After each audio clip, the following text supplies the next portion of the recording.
Good evening, friends and family, and thank you for coming to another night with Repair, Restore, and Grow Black Communities.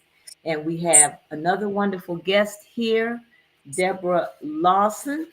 And Debra is the founder of the 63rd Street Beach Drummers Affiliation.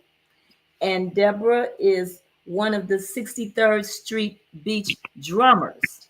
And she has a lot of information to impart to us tonight about the 63rd Street Drummers and also about what is happening over there in terms of that area of the beach being closed off by parking meters. And so she will be able to give us the info and let us know what we can do to address this issue, because this is a very important issue in our community. And as you know, and Debra, I want to thank you for coming tonight. Thank you very Thank much. you so much, Denise, for having me on your show. I really appreciate it. Absolutely. I had a conversation with Debra on the phone, and Debra has so much energy and there's so much passion around this whole situation. And so I'm just really happy that you were able to be with us. We had Will Crosby on last week to give us some background information. So we're just going to continue this conversation because this is something that we cannot afford to ignore. So, Yes, anyway, indeed. that's right. So, as you know, we are a nonprofit organization and we came about to enhance the circulation of dollars in our community because we have so many people in our community with businesses and everybody's taking the money out. I was just in a meeting earlier today when we were talking about the Obama Center, and people in the community want to know how much of those dollars are actually going to benefit the South Shore community. So we can look up and we can have the Obama Center, a museum. We can have new businesses on 71st Street. But will these dollars stay in the South Shore community and enhance this area? So those are the kind of questions that we need to be asking. And so what we do here is we're enhancing the awareness and support of our Black businesses. That's why we feature this podcast every Wednesday night. And on this podcast, we're bringing businesses to you. We're bringing people to you that are involved in helping to sustain our communities. And it's just something that needs to be second thought, not even a second thought. We just shouldn't even have to think about it. We should know that we have to support our own businesses and so that they can circulate those dollars in our community. And so that's why we do this podcast on Wednesday nights. And we are great supporters of our bookstores. We're so happy to see that our bookstores are flourishing. They're growing. We had lost, I don't know if you remember, Deborah, when we had like 22 Black bookstores here in Chicago, and Hmm. they went away.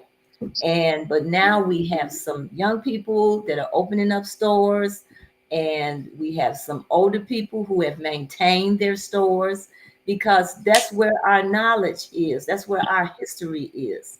That's where information about our culture is, and that's where we can share and create ideas. So our bookstores are very important, and we support our bookstores, and we feature a Black bookstore every month on our website. And it's still for this month, it's Frontline Books, and you can reach them at frontlinebooks.com. Brother Mm. Sekou has a plethora of interesting reads that you can purchase from Frontline. And we go a step further, we have a book giveaway.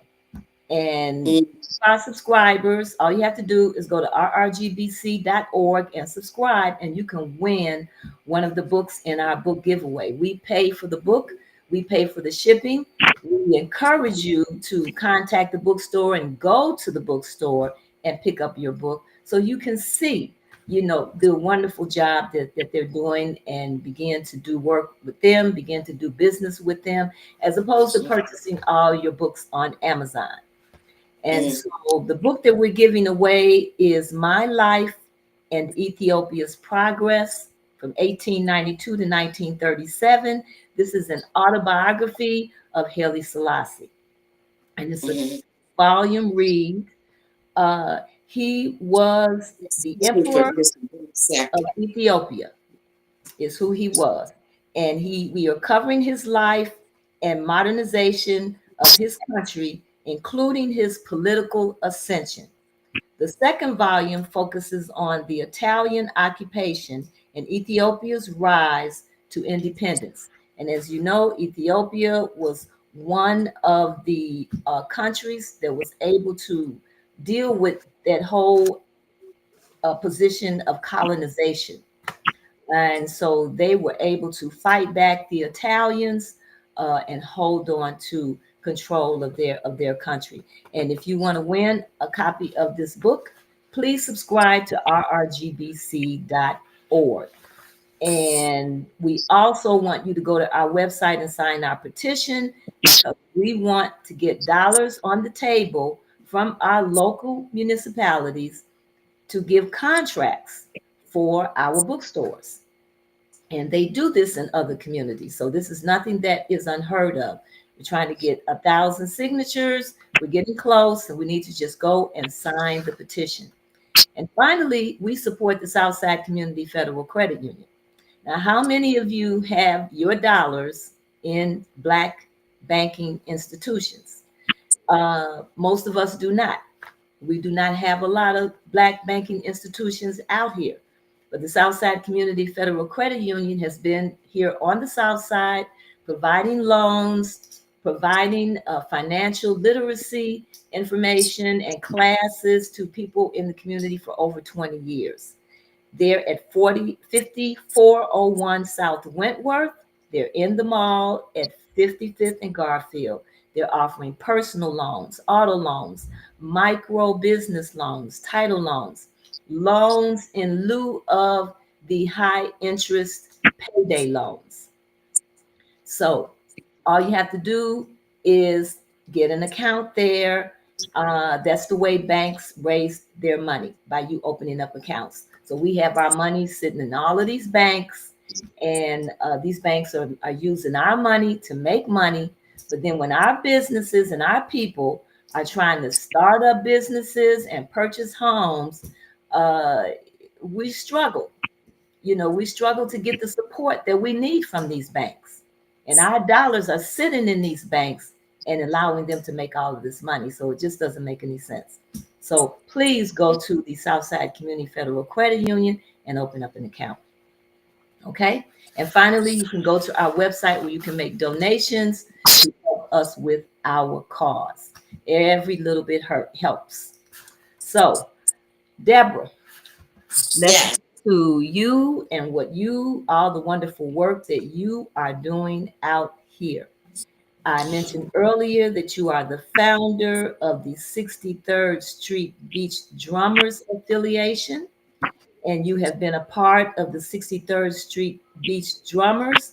I don't know for how many years, but you can let us know that. And just start out by telling us about your organization and in terms of what your organization is doing. Thank you so much. Uh, During COVID in the year 2020, I founded 63rd Street Beach Drummers Affiliation. And over a 3-year period, I did a lot of videos of the drum circle and the enthusiasm and the inspiration that it is to the community. Now, let me give you a little background about me. Okay. I'm originally from Milwaukee, Wisconsin. Okay. Um, I'm alumni of Marquette University.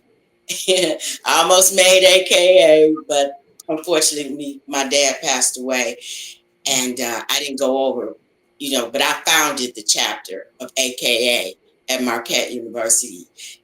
I think I was 17 years old. I started when I was 16 to go to law school.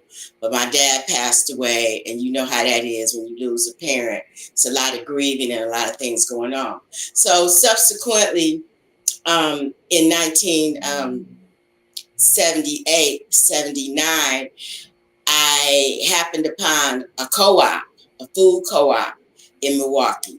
It was called Outpost, which they're corporate now, like Whole Foods. And I met a lot of Rastas. It wasn't a lot of Rastas in Milwaukee at that time. So I got into being a vegetarian and hanging out, with the Rastas. And I also went to Jamaica because my family thought I was crazy. So I was like, let me go to Jamaica and prove to them that there's something to this, right? And, Okay. I was drinking bottled water and being a vegetarian and all that stuff, which I was a vegetarian up until from 19 years old to about 50. Nevertheless, I have, a lot of experience with culture. So, and coming back from Jamaica, um, my daughter's father, he's originally from Chicago. His name is Luther Gray, and he's a master African drummer. And he taught me how to drum when I was 19 years old. So I wanted to move to Houston, but I came to Chicago because of him. So I've been here since 1981. And I studied with Kothi Dance Company in Milwaukee. I studied with Montu. I studied drums with Elian Atiba. I studied dance with Montu. I studied dance with Mama Nejwa of the Wow. West Side. I studied at Columbia College with Darlene Blackburn. Wow. So I'm very familiar with, the Chicago cultural scene. That's strong And roots. That's very strong roots there. yeah, Yes. so I was drumming when I first came here, like 1981, 82. I would come out to the beach, to drum with the drummers. But my ex-husband was from 47th Street. He was a stepper. So I ended up going with him, Shig Ricks, the Rose, Cotton Club, Mhm. all that stuff. So I really wasn't on the cultural scene, because of him. And he made me take my locks out. I had locks when I first came in 1981. So, I really wasn't continuously, drumming at the beach. Mhm. And subsequently, we got divorced, and you know how that goes. So I really wasn't participating that much in drumming, but I was at the beach as an entrepreneur because I sell party novelties. So I was the light up girl out there with the maracas and the head stuff and Mhm. all that. And so I would be out at the beach, but I would be busy working. I Mhm. wasn't drumming. So when COVID came, it shut a lot of things down. And, I had the opportunity to, come out and just drum. So Okay. that's when I started my drum page, which is on Facebook. It's 63rd Street Beach Drummers Affiliation. Okay. And I came out there for the joy of it and to just kind of document the atmosphere and what we were doing. And it's approximately 50 videos that I documented. So please go and enjoy them, and comment and let me know, how much you like it, because I would like to see these videos in DuSable Museum and the Obama Library. Okay. So, if you go and watch and just let me know the quality, and support me in that effort. Now, getting back to books, and I love books, and I know Mr. Sekou Tafari with Frontline. We've been friends for a long time. And I did get my reading skills back. So this is the book I read this year, the one by Henrietta Lacks, Okay. The Mortal Life of Henrietta Lacks. Yes. The whole book. And it was very intriguing to know that our country, our blood is so entwined, with the progress the medical progress. Mm-hmm. Her sales are still alive to this day. She passed away, I think, in 1952 Mm-hmm. from cervical cancer. And what these people auspiciously did was take her cells and utilize them and they was like, this is the only cells that we can keep alive, and they keep Mm-hmm. regenerating. So these people made billions of dollars off of Mrs. Lax. Yes. And came up with all these cures and they sent her cells around the world. If you go to any medical laboratory in any country, they have this beautiful Black woman's cells that they're saving for research. So I am, a reader, and readers are leaders. That's right. So I just share that with you, a book that I read. Now, getting on the subject of the drummers, it was I was out there like in May, and I live in Logan Square, so I really wasn't daily, seeing what was going on out there this summer. And Mm-hmm. I was out there in May, and I didn't see anything going on. So, I really didn't know what was going on. So the drummers were coming to me and complaining about it. And being that I'm a paralegal, Now, what were they complaining to you about? they were complaining about the situation in the apparatus that was going up, around the circle, preventing, people from accessing it the way it was historically. Okay. You could just, excuse me, you could just drive in there, Mm-hmm. park where you want to park.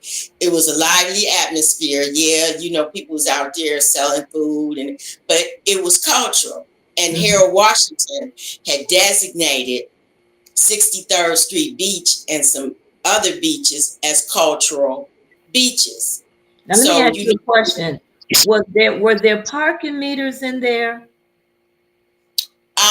yeah, they put parking meters in there about, I say, over 10 years ago, because prior to that, like when I first came to Chicago in 1981, you could be at the beach all night. Okay. There's no restrictions and things like that. But then I Right. think in the last over 10 years or so, they put these, like the ones you see on the street, these parking meters on the Mm-hmm. beach. So at first, I think people were trying to adhere, but then I think it came into like, we really don't want this, so we're not gonna support, by paying. So people Mm-hmm. just quit observing to pay. Okay, I'm aware of that, Okay. but the atmosphere was kind of relaxed. There was a lot of police presence out there, Mm-hmm. and during COVID, we might see 50 police. Okay, at that area. Like initially during COVID, we couldn't even go over there. And that was a concern. They had it all blocked off where you couldn't go over there, period. So we were drumming, y'all know Chicagoans, at the Golden Statue, which is on Hayes. I believe the street is Hayes Drive. Now, were So there that's were when it there started. incidents over there? Were there incidents going on? Were you having Well, problems? um, we as drummers, we weren't problematic or anything because we were kind of a little bit west of the statue, you know, and there were benches there and stuff to accommodate the drummers and people that wanted to watch and everything. And that's when I started in 2020 my organization, and I started videoing what was going out there because there was nothing to do. So a lot of the drummers who are elders, they were coming out, because it really wasn't any place else to go. So we were very strong during that period of drumming. And I had initiated a petition to, I think, the auditor at the time was Hairston or something. Yes. And I Yes. requested that she let us go back near the water because that's the energy, that the drummers, spiritual energy, we love water, you Mm-hmm. know, being at the beach, So, unfortunately, we didn't get that, but eventually, they opened up that side, and then we went back over, where the the big what would you say, rec house. I'm not sure what they Okay. call it, but anyway, we went back over there. So we was over there peacefully and comfortably, even though the other people, I had to distinguish people. We called them the Jamaicans playing their loud music, Mm-hmm. but we still were able to drum and enjoy the experience that we were offering the community and being at the beach. So I'm thinking about 3 or 4 years ago, Reggie's restaurant came from Sarah Mack and State and opened up the restaurant that they have there now, Now, which I don't question. know. Huh? Question is Reggie's black owned? Yeah, I think it's a black investor. I met the white guy. His name is Robbie, and he was very kind. He was supportive. He was like, "Well, if I could support y'all," he wasn't antagonistic towards us or Now, nothing. who is he? He's Who one is of the the, owners of Reggie's, and it's a oh, black okay. guy. So it's not all black owned. No, no, it's not a black owner, Mm-hmm. but it is a black guy that is power owner. I don't know exactly how many owners, but uh, I am in touch, with Robbie, the white owner, Mm-hmm. and he let us come and play at his bar grill downtown. And he told me that, he supports the drummers. And if, we need his support or anything, just let him know. So we don't have an animosious, relationship with the owners of Reggie's. But we noticed that um, he felt like his business could be more lucrative, if certain situations like, the parking, like for his customers to be able to have easy access to parking instead of competing with the public to get a parking spot. So I guess um, I don't know how you petition or whatever, the power district to lease X amount of spaces Mm-hmm. in parking lot, which I remember when 63rd Street Beach parking lot was much bigger.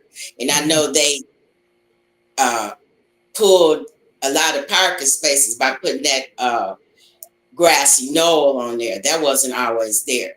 But nevertheless, initially Reggie's might have had maybe 10 spots, that he was paying for his customers. Mm-hmm. So here in the last year or so, I think he wanted more parking spaces. So this summer he had 25 spaces that he was paying the power district for, Mm-hmm. which is taking up a third of the parking, in the lot. So that was kind of a concern for us because it was like, he's a private business and yet Right. he's all this access from the power district for his business to flourish. Now, So, let me ask a question. I know when I would pass by at any given time, especially over the weekend, the police were out there, and the police were blocking people from coming in. I guess after so many people had come in, no one could get in there. They were stopping and making the cars go. mhm. So how Yeah, would they were doing that to us, and then we came up with a system of identifying ourselves as the drummers. So okay? then they had respect for us, like, oh, okay, you a drummer, we'll let you in. You Hmm. know, so uh, So we if worked. you're a Reggie's customer and they've already got their, they filled to their capacity as far as they were concerned, police were concerned, how could Reggie's customers get in? Mm. Well, I'm not sure what system they had to get their customers in there, but I Mhm. know as you were saying, there was a system of blocking people after so many cars that got in. And sometimes it wasn't even full and the police was not letting you in. But like I said, we drummers came up with our little ID thing because we would have our drums in the back seat or, so you could see that we weren't pretending to be somebody. We were the actual drummers coming to the circle. Now, a couple of years ago, some brothers painted the circle red, black, and green and put some motifs around it and stuff to identify, strictly that this is the drum circle. This is where we drum. Okay, so let me interject right here. Family, in case you're not sure what's happening here, the 63rd Street Beach drummers that have been drumming in this area since the 70s. It's my understanding they started out at the point. They were being harassed by Mayor Daley at one point. They had to move, and that's how they ended up over at 63rd Street. But this is a Black institution that has been operating since the 60s. These drummers, some of the drummers have, I mean, since the 70s, and some of the original drummers are still out there.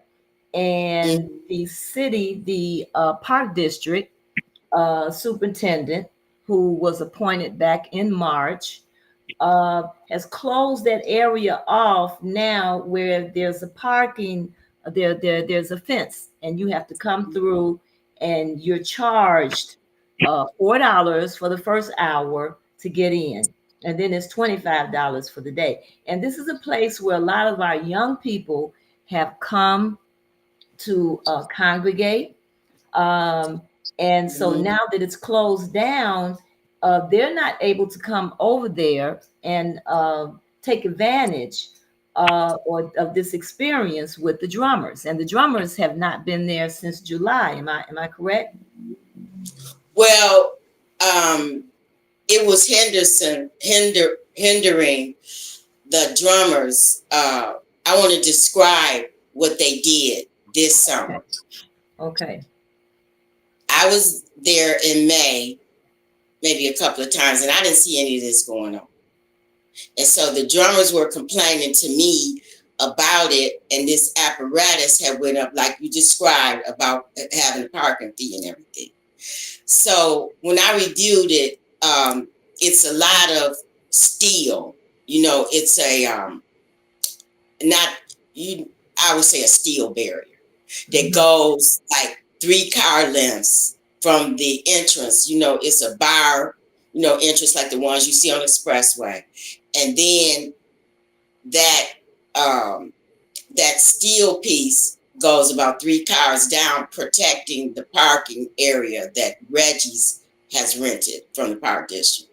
Then when you go north of that steel, bar, there is it's just a few feet walking.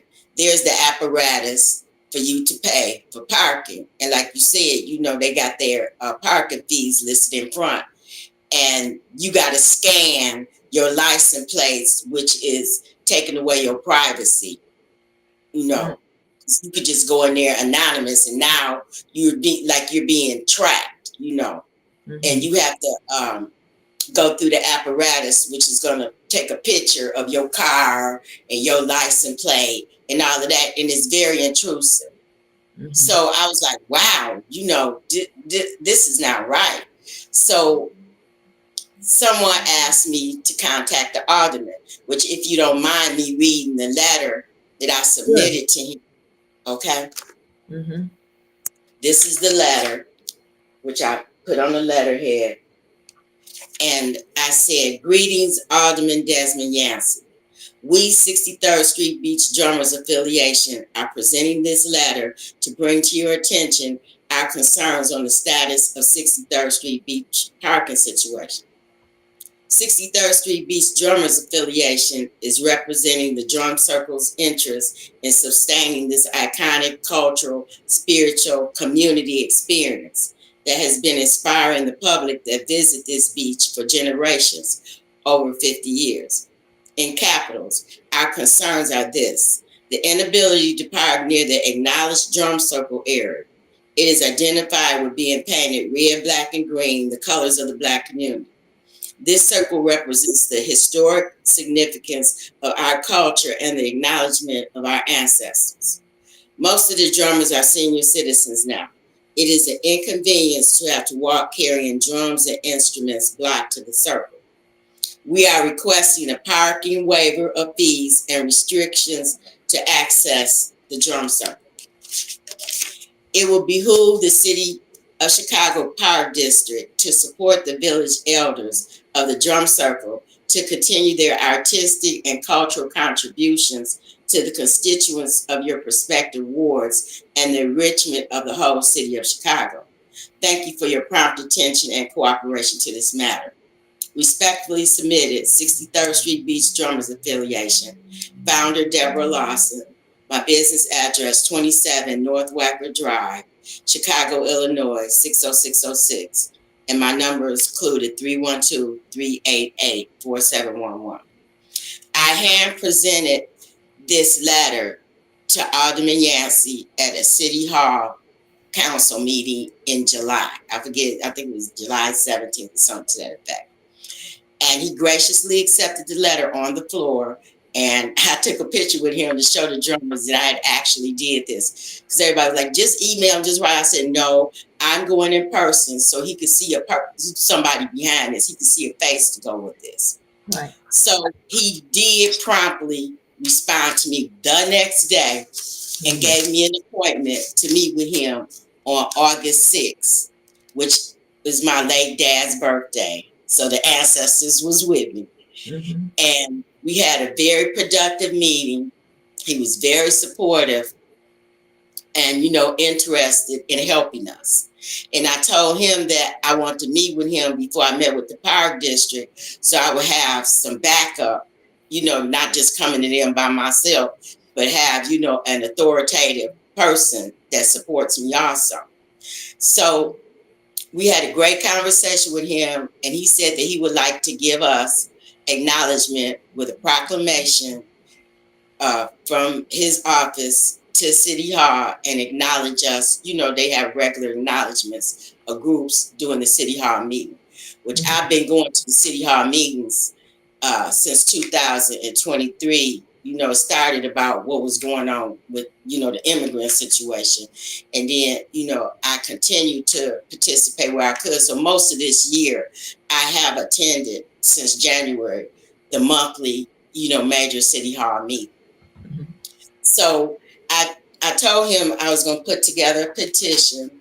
And this is my petition here. And I have maybe a little under 100 signatures on paper.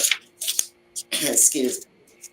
And then I have an online petition with change.org, which we got almost 200 signatures on there. So he also said that when the beach opens the next season this year, that he was going to have an event and feature the 63rd Street Beach drummers and, honor the drummers. So like I said, he was very supportive. Now, excuse me. Last week, I went to the Jackson Park Advisory Council meeting, which another drummer had went to the previous meeting in August, and they were supportive. Excuse me. So I went, excuse me, let me get some water quick. So I went to the meeting last Monday, and they were very supportive, and they voted on a resolution to send to the Chicago Park District to support us. And it was, very productive in meeting with them. Then last Wednesday, which was my birthday, September 10th, but I was like, I'm not going to, miss this big meeting with all the 7 superintendents. So I attended that meeting, and I met some influential people, the deputy of the, what they call the revenue. So that has to do with collecting, with dealing with Reggie's, leasing and collecting, putting together this parking scenario. And in talking to the alderman, and I told them this also, that I felt that the park district was double dipping on the taxpayers. I Mm-hmm. said, now the taxpayers pay for this already, and That's then you right. gonna come and charge them again to park. I said, that's offensive. But they was like, well, government excuse. We need the money, and people wasn't paying, and then it was people selling stuff and doing all that stuff, and the Reggies felt like, they was intruding on their business, and they're making money. And I was like, aren't they a private business? They can't come in Right. and take over the space for their profit, and That's then right. you charging the public about it too. So I did bring that up to the alderman and to the people I met during the main park district meeting. But the people that, like I said, the deputy of revenue, the guy that's the supervisor of the park, and I met with him, and another gentleman, I got to get his position, but he must have been somebody important because he was standing there, with them Was listening to that us. what is Ramiro Rosa? Did you meet? Was he at the meeting? Yeah, Yeah, he the was at the meeting. superintendent. So he was my alderman. He was my alderman. I talked to him when he prevented Alderman Emma Mitz. Remember that she was supposed to go into that council meeting? He Yes. was the one that blocked her. So I went down there to personally tell him, as his constituent, that I didn't like what he did. And he Okay. apologized to me too, and he Mm-hmm. gave me an opportunity to meet with him, which I didn't actually, go to his office, but now he's CEO of the park district, which I didn't get to talk to him during the recess, because people be coming up to people and yeah. Sure. So I didn't get my opportunity to say, hey, remember me, So the meeting with uh, the park district revenue department, it went well. They were interested in making some adjustments to accommodate the drummers. They were very emphatic that they were not trying to push the drummers out. But like I told them the setup that you have is offensive to us. And, I presented the concerns that in my letter to the alderman, that we want parking fee waiver. We don't want to have to pay, and we want parking access. We want at least 8 to 10 parking spaces that are reserved for us. And I Okay. told him, um, So here's my question around that. So this would possibly give you all access, back into the park. But what about the people who are coming to listen to you? Because that number has dwindled as far as the people that would come into the park to listen to you and to enjoy your music. What about them? well, I mentioned that to them, and I told them that this might backfire. Like you said, Mhm. people might not want to pay, so they might be like, "Oh, I'll park down there and walk here." So I said, "Y'all might not necessarily get the revenue that you're looking for from this, because as you said, Denise, it's preventing people from accessing and making people feel uncomfortable. It's like I got to scan this and do all of this to get in there." And I did bring that to I guess you would call them administrators Sure. of, of the park district. Sure. So they were like, well, we want to work with you all, and stay in touch with us. We're going to see what we can do to accommodate you. And like I told them, we would put together our own placards identifying the drummers of who is actually a drummer and how they are going to get, access and fee waivers and stuff like that. Because it sounds to So, me like they're giving more precedence for Reggie's restaurant. They're mhm, getting purchasing parking spaces.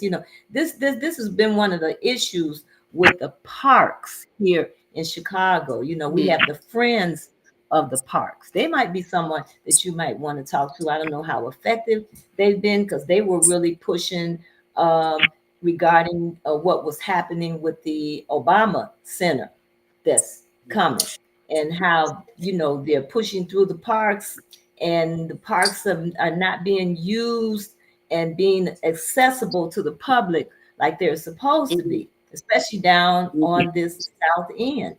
And so, there's definitely some deeper issues here. But to let a business come in, and all of a sudden the business start to make demands and take precedence over the people who have been here and Taxpayer, partaking in this the park, taxpayer and that people pays. live over here, and you live over here, and this is a part of where you live, your park, and you're letting a Mhm. business come over here and take precedence. I think that's a dangerous situation here, because that can, you let him get away with that. What's to stop other businesses from coming in and doing the same thing? I want to ask them what happened to the DuSable Park that they built the Maggie Daly Park over. Remember, we were supposed to get a DuSable Park in Yes, the Millennium Park area, and yes. it was a lady she was a white lady. She's from let me get her business card. Yeah, she's from Service Employees International Union Local 73. She was at the Park District meeting, and she had some very informative information of how the Park District discriminates against the South Side. She brought Hmm. up a lot of pertinent information about how they take away programs from the parks on the South Side and stuff, and how they uh, uh, invest more into the parks on the North Side. Hmm. She had a And lot of documentation about that. That's why I got her card so I could, procure, her data and statistics about this. see, this substantiates a concern that I presented to the alderman as well about our young people. On the other side of the park, there was I want to call it like a drive that goes all the way down up to Cornell, and a lot of our young people were gathering around in there. So they ran them out of there, can't be over there anymore, and now they can't be at the park anymore. So it's like, where do our young people have to go? Hmm. Yeah, So, I remember that area before the Obama Library because, like I said, yeah, I they used to sell were, Bibles there's a lot of at them the around there. And beach. I don't know personally how many incidences have occurred. I mean, I've known even when the African festival started, it was a very tranquil gathering of people Mhm. in our community. And then after a couple of years, they want to send the police in there. And it's like, what do we need the police for? Well, I would say from my experience of years of being at 63rd Street Beach, it was very rarely any type of altercations or incidences because the elder drummers were respected, and if we seen anybody being disrespectful, like doing drugs or drinking stuff, you can't do that in the drum circle. Right, So if right. we saw somebody doing something that was inappropriate, they would be approached by us. I never seen any really fights or shootings or nothing. Now in 2020, by the statute, it was an incident, but that was by the statute. You know how the young kids, they like to park all around the statue and yada yada. And I think somebody shot themselves in the foot. They didn't actually, Oh it my wasn't a goodness. provocation of them out there shooting and stuff. It was some fool out there, their gun went off on him. So, it wasn't an attack or anything. So I can say from, my experience that 63rd Street Beach is one of the safest beaches in the city. Hmm. So, you know, uh, we just want to continue the cultural experience. It ain't just about us, it's about the community. And like you said, the Right. children. And drumming is one of the simplest things you could do. It's like That's your right. heartbeat. Babies can drum, That's right. and you don't have to have no musical prowess, to come and just drum from your heart. And so that is what gives us our value, is that, we make people, it's like a healing experience for some people. Sure. Like the Sure. ladies, even the guys, they like to dance. If you go to my page, you see the guys dancing, the girls dancing. Some of them might have a suit on, some of Hmm. them might have a sheet on. So, it's an open environment. We have different people from different cultures, white people, Indians, Africans. You know what I'm saying? It's not just us FBAs, Foundational Black Americans, it's, a worldwide cultural experience. So And let me, were you starting to draw more drummers? Because this was another conversation about the most of the drummers are elder people.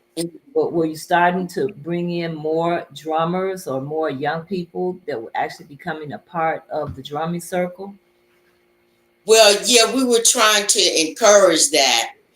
Out at the beach, everybody's flossing and wanting to be by the water and doing other things. So, Hmm. that was really interested in drumming, they would come, younger people, sometimes little people would come by with their little kids and they'd be like, "Oh, can I play your drum?" We Hmm. might let, them play, just off the cuff. But I just want to emphasize this too, that I am Aboriginal, Indigenous, American to this land. That's right. Okay.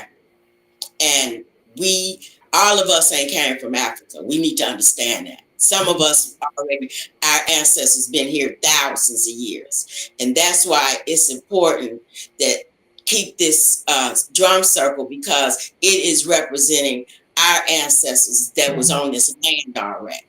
All this ain't came from Africa, okay? And we need to understand that. So that's the importance of maintaining this drum circle, because my people from Arkansas and, from down south, that's what I know. And I was always told that I was part Choctaw and Blackfoot, you see what I'm saying? And Mhm. some of the drummers acknowledge themselves as that. Okay. You know what I'm saying?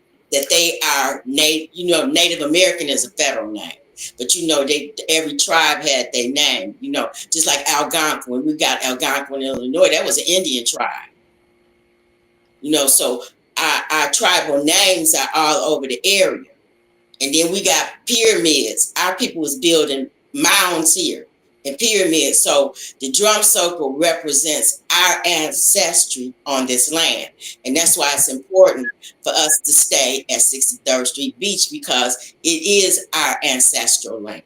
That's right. That's right. And it's part of intentional or not intentional, as people may say.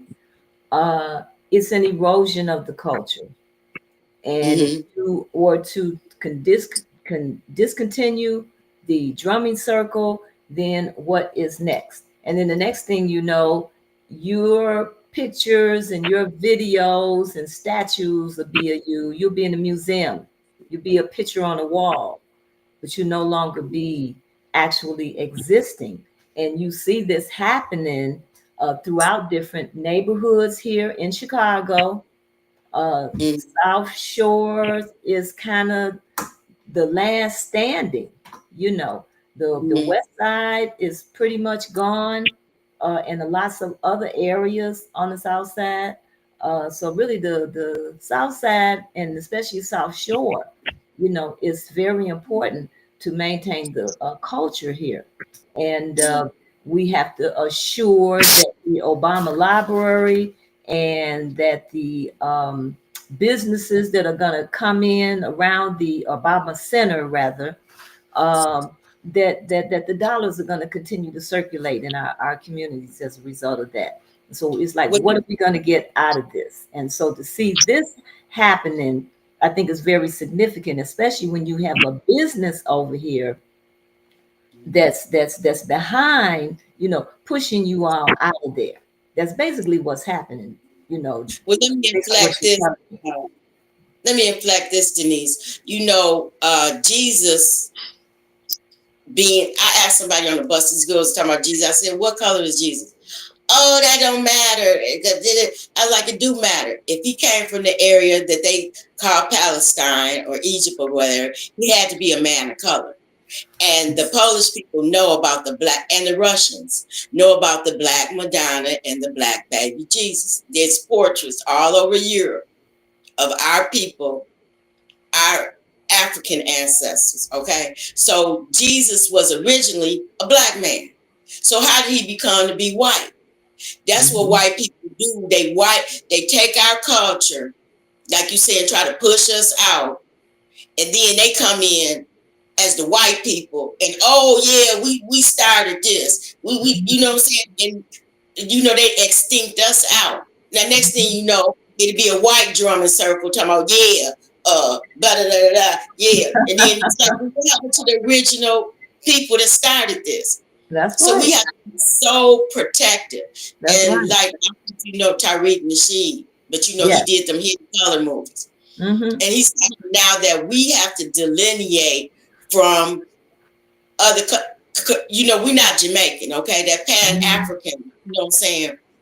We're foundational Black Americans. My people, I ain't come from no Caribbean, and my people were slaves down south, okay? So we got to delineate and uplift ourselves. You know what I'm saying? We can't depend on nobody else to do this because we're in contention with just about everybody. They're talking about the Africans don't really like us. And people, well, you know, yeah, okay. I don't care because I'm standing on me being indigenous American. And I want to let your audience know that I'm a paralegal and I Mm-hmm. have Black Star Dictionary. And colored people are not in there. Negroes aren't in there. African Americans are not in there. Okay. Who is in there that is us is Aboriginal. And it states that we have a title and rights to this land that our ancestors left us. And we need to understand how ingrained as people, I'm not Black. I'm Mm-hmm. Aboriginal, Indigenous American to this land. And we need to understand that and study our roots here, you know, because And that's what they don't want you to know. See, and see these the people fact want you to know that you're the real American. the If you fact look that in the Webster Dictionary, I'm gonna finish up. go If ahead. you look in Webster Dictionary from the 1800s, to be an American, you got to be copper colored people. Why is Lincoln on the copper colored penny? Think y'all put a penny on your hand, it's the same color as you are. So realize that this is our land. Okay, we all of us ain't came from no Africa. Okay, so we need to research for ourselves. You can't depend on the government. You know, talking about, oh, Trump is taking away our history. Can't nobody take your history away, especially if you're promoting it. I don't need the white man to promote my history. I'm promoting myself and teaching my kids their history coming from my ancestors. I got picture of my ancestors from the 1800s. My grandmother was half Indian and half Negro, what they call them back then. And my Mm-hmm. grandfather was half white and half Negro. So this my land. And protecting the drummers and the energy and the spiritual energy that we bring from our ancestors. I appreciate y'all's support in helping us continue this.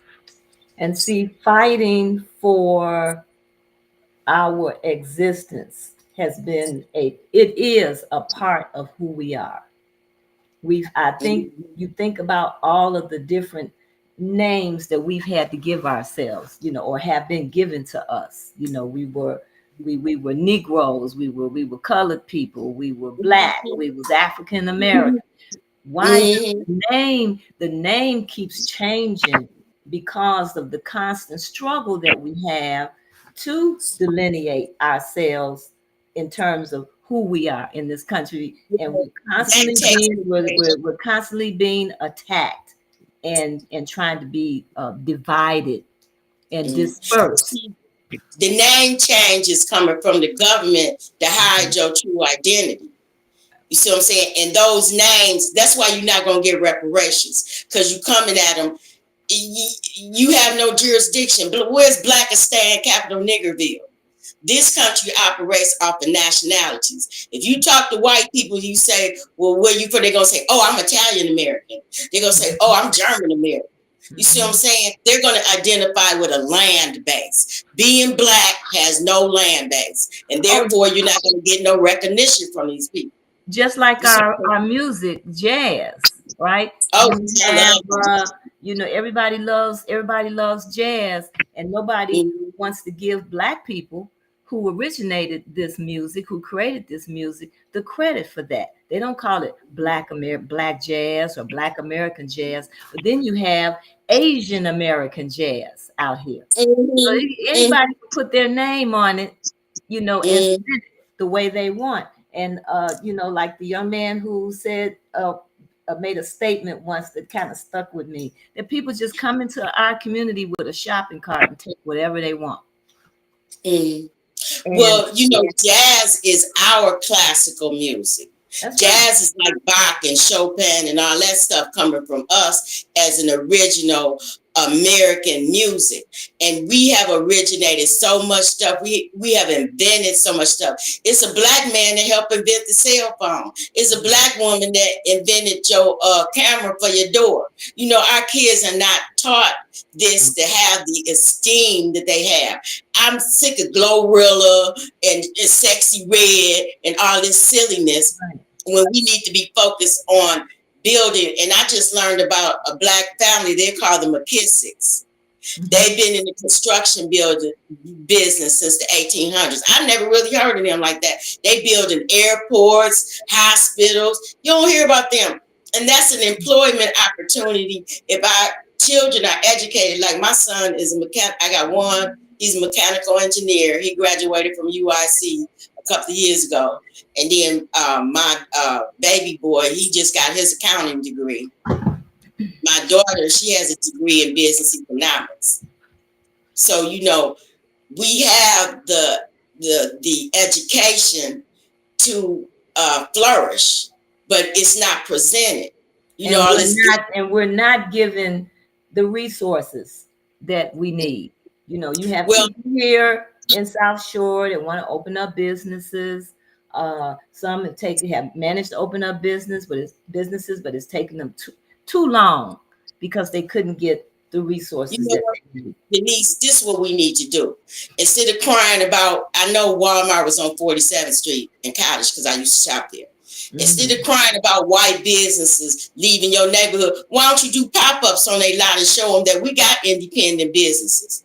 Okay, we don't need per se brick and mortar all the time. We just need to show up with our businesses and let the community know we could buy from each other. And I'm not interested in this Target boycotting because it's not producing no real tangibles for the black community. Where the black schools at? I just told you about a major black construction company that can help us build stuff. You know what I'm saying? We have the money. If people Well, quit wearing, this is the problem when you have other businesses, other people coming into your community, opening up businesses, and the dollars are not staying in your community. We know that the dollars typically in our businesses, in our communities, the dollar is only circulating for like 6 hours. And then you go into other communities and the dollar is circulating for 30 days. So we have to have the businesses and we have to support the businesses that we have. Now, So, you know what? I no disrespect to the civil rights movement, but the civil rights movement in a way hurt black people's self-sufficiency.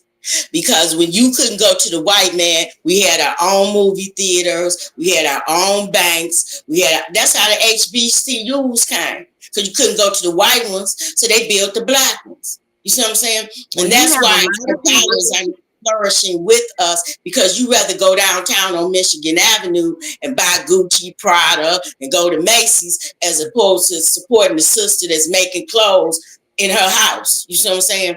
Well, Or the Deborah, black a lot of people businesses. are in a line with what you're saying. They're saying that was one of the downfalls. Integration has really Yes. hurt, Mm. black people in terms of sustaining black communities. But we're at 8:59 at the top of the hour. I enjoyed talking to you so Appreciate much, your and I really appreciate I coming on your show. appreciate your fire. I appreciate the work that you're doing. What is it that people can do to support this effort and stay in touch with you so we know what's going on and what we need to do to help to make sure that we address this Well, issue over here with our drummers? please go to my Facebook page, 63rd Street Beach Drummers Affiliation. You will see me with my hands on a drum. That's how you know it's my page. On there is the online petition for you to sign, and I am asking for help with donations. I have a Cash App link for 63rd Street Beach Drummers. So thank y'all so much. Much love to you, Denise. I Okay. really appreciate this opportunity, and I Absolutely. appreciate the public support. You know, I'm not a beggar, but I'm asking you, please donate so we can have a winter, so we can rent a winter place to play where the community, you know, can Okay. still continue. You know, we could continue because it'll be like practice for the winter. So we'll Okay. be ready for next year. And we'll invite you to come back to give us updates on what's going on, because I know all of this can be a process, but we have to keep the conversation on the table, because so many times people are out here fighting and it just dissipates, you know. And so we definitely don't want that to happen. This is really important, and you gave some really important information tonight. Well, thank you so very much, and you have a great evening. Okay. And family, remember, support Black businesses. Thank you.